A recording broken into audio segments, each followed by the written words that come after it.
آپ کو بتائیں وزیر اعظم کی زیر صدارت وفاقی کابینہ کا اجلاس ختم ہو گیا۔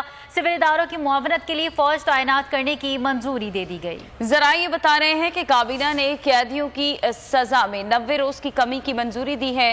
موافق اطلاق سنگین جرائم میں ملوث قیدیوں پر نہیں ہوگا اور آئندہ بجٹ اور کورونا کی صورتحال پر بھی کابینہ کی مشاورت۔ آئندہ بجٹ میں عوام کو خوشخبریاں ملیں گی۔ شیخ رشید عوام کو بجٹ میں ریلیف دیا جائے گا۔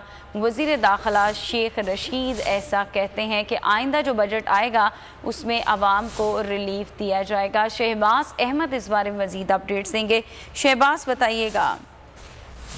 جی دیکھیے، وزیر اعظم عمران خان کی زیر صدارت وفاقی کابینہ کا اعلیٰ سطحی اجلاس ختم ہو چکا ہے۔ کل 14 نکاتی ایجنڈا تھا جس میں آج بات چیت کی گئی، خاص طور پر کورونا اور جو آئندہ مالی سال کا بجٹ ہے اس پر جو ہے وہ بات چیت کی گئی۔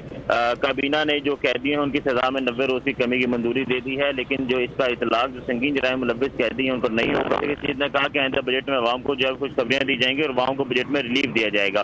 ایجنڈے میں آج کابینہ جو heavy industry textile member production کی کر رہی ہے اس کی منظوری دے دی ہے۔ University of engineering and technology کی 100 سالہ مکمل ہونے پر یادگاری سکہ جاری کرنے کی منظوری دی گئی ہے۔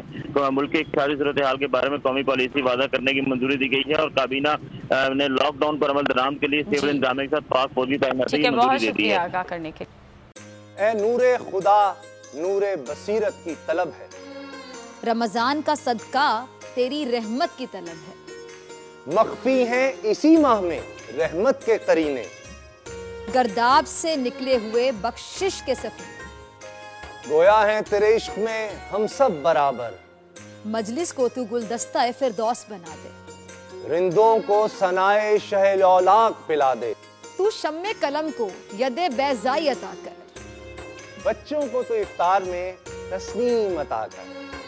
رمضان مبارک کی خصوصی نشریات رمضان میں بول، صرف بول انٹرٹینمنٹ پر۔ رمضان میں بول